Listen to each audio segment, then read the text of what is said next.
It's class 10th social science. Today's topic is French Revolution and idea of the nation. फ्रांसी इनकलाब, फ्रांसी बगावत और ये सोच कि कौम कैसे बने। तो सबसे पहले ये इज़हार हुआ कौमियत का जब ये उस वक्त हुआ जब फ्रेंच रेवोल्यूशन फ्रांसी इनकलाब हुआ था 1789 में। आपको याद होगा कि ये पहले फुल फ्लेज्ड टेरिटोरियल स्टेट था, पूरी तरह ज़मीन कुछ तबकों ने हड़प ली थी। हाँ, 1789 तक ये था एब्सोल्यूट मोनार्क। तो अब बोलोगे अब एब्सोल्यूट मोनार्क मीन्स जब हेरिडिटी रूल हो, जब कहीं पे खानदानी बादशाहत हो। मेरा बाप बादशाह है तो उसके बाद मैं बादशाह हूँ, मेरे 3 बेटे होंगे कल तो वो बादशाह होंगे, चाहे हम काबिल हो या नाकाबिल हो। तो हमें कोई नहीं चुनता है, तो ये हमें मोरूसी है, ये वरासत में हमें मिलता है। तो इसी को हम एब्सोल्यूट मोनार्क बोलते हैं।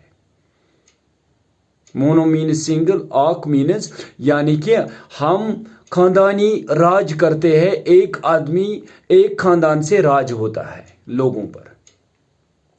जब सियासी और आईनी तब्दीलियां आई तो वो उस वक्त आई जब फ्रांसी इनकलाब वजूद में आया।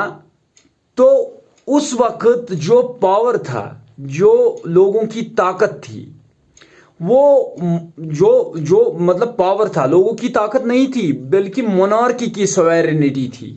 सॉवरेनिटी हम बोलते हैं जब आप में खुद पावर हो, आप खुद फैसला लो। तब तक ये मोनार्क के पास था, तब तक ये खानदानी लोगों के पास था, खानदानी बादशाह थे जिनको लोग नहीं चुनते थे। लेकिन उसके बाद यही जो डिसीजन लेने का या एडमिनिस्ट्रेटिव सेटअप संभालने का जो पावर है ना, घर की जिम्मेदारी आन पड़ी फ्रांस के लोगों पर, यानी कि आम लोगों पर। और ऐसे मोनार्क का खात्मा होने लगा।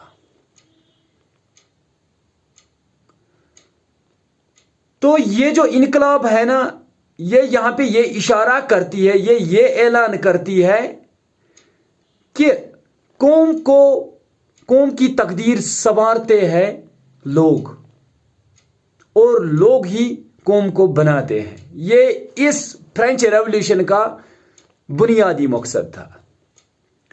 पहले से जो फ्रेंच रेवोल्यूशनरीज थे, जो फ्रांस के इनकलाबी लोग थे, लीडर्स थे, उन्होंने बहुत सारे हरबे अपनाए ताकि वो अपनी पहचान पैदा कर सके, लोगों की पहचान पैदा कर सके और उनको एड्रेस कर सके कि ये फ्रेंच पीपल है, ये फ्रांस के लोग हैं, फ्रांस के लोगों की जमीन है। तो उस वक्त 2 कॉन्सेप्ट्स आए थे वजूद में, ला पैट्री एंड ले स्टोई। ला पैट्री मीन्स फादर्स लैंड।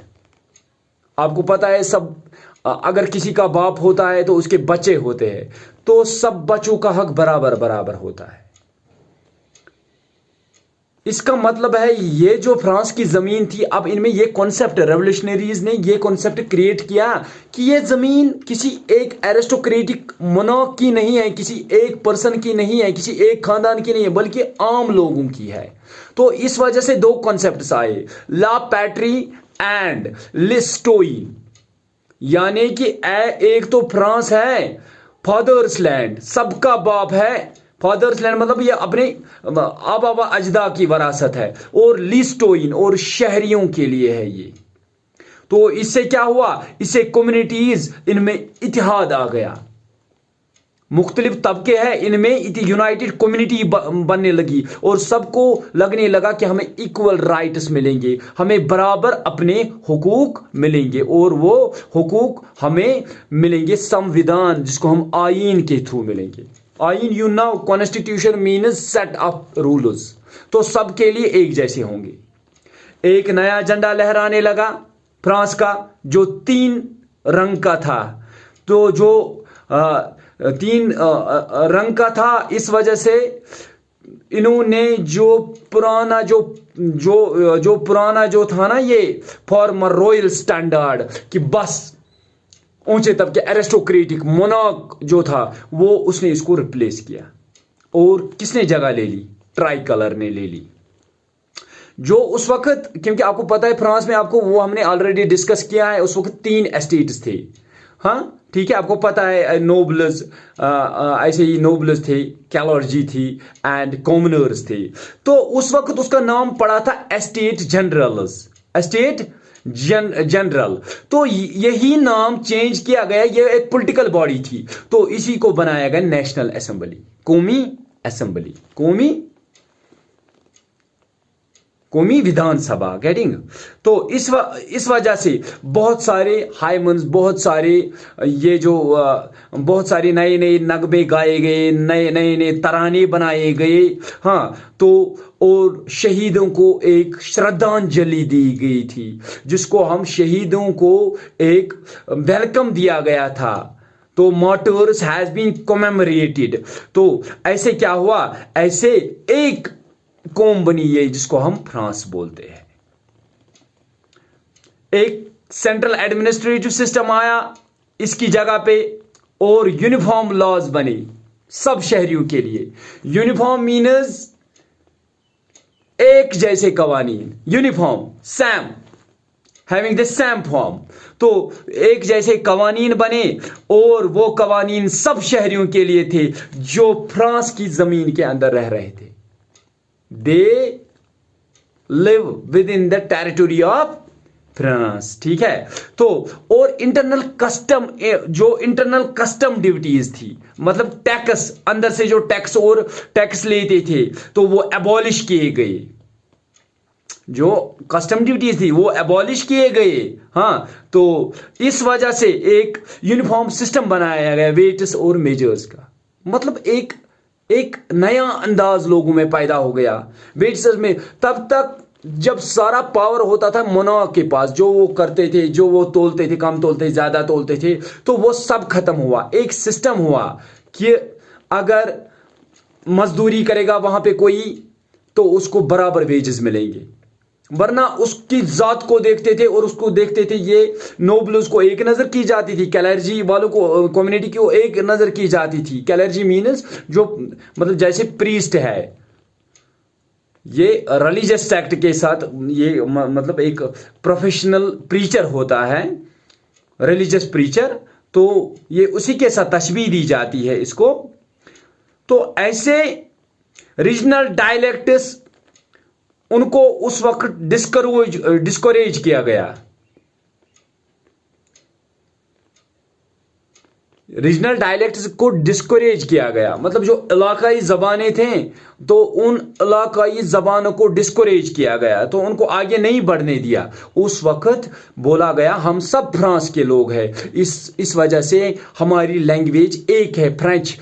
तो फ्रांस के कैपिटल में, दारुल खिलाफा में, खाली यही लैंग्वेज बोली गई जिसको हम फ्रेंच बोलते हैं। तो फ्रेंच लैंग्वेज को उन्होंने उस वक्त बढ़ावा दिया। हाँ, तो उसको बोला गया, उसको एड्रेस किया गया common language of the nation. सारे कौम की लैंग्वेज यही है। तो जो रेवोल्यूशनरीज है, तो उन्होंने इससे बढ़कर और ये डिक्लेयर किया कि हमारा मिशन और हमारी तकदीर जो है फ्रांस कौम की, तो वो है कि हम तमाम लोगों को जो यूरोप के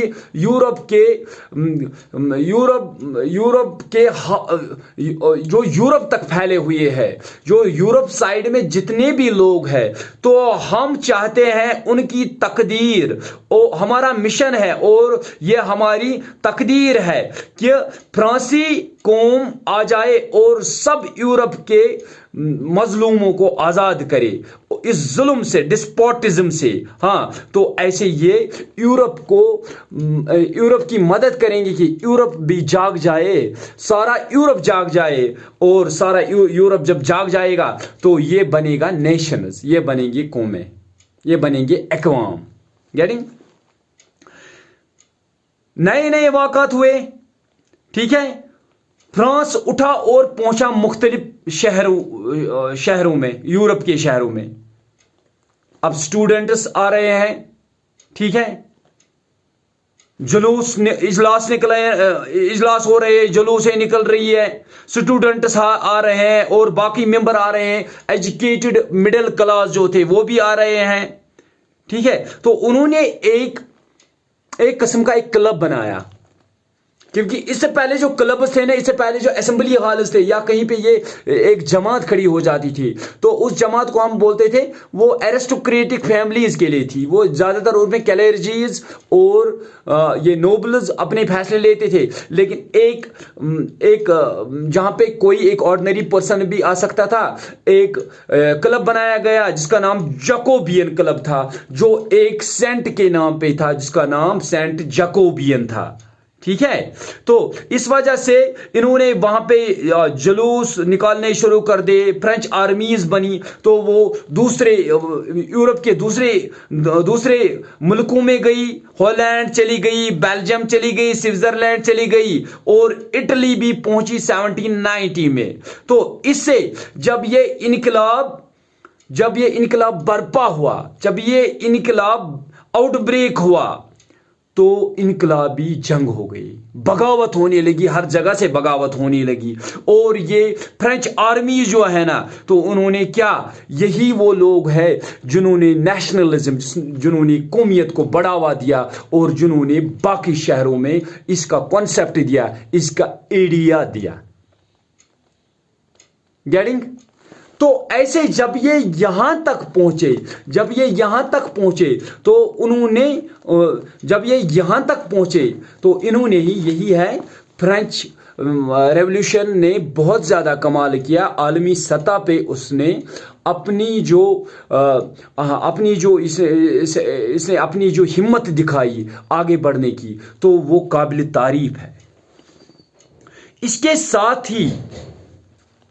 इसके साथ ही ये टॉपिक यहीं पे रोकते हैं, तो अगला टॉपिक हम कल पढ़ेंगे, ठीक है।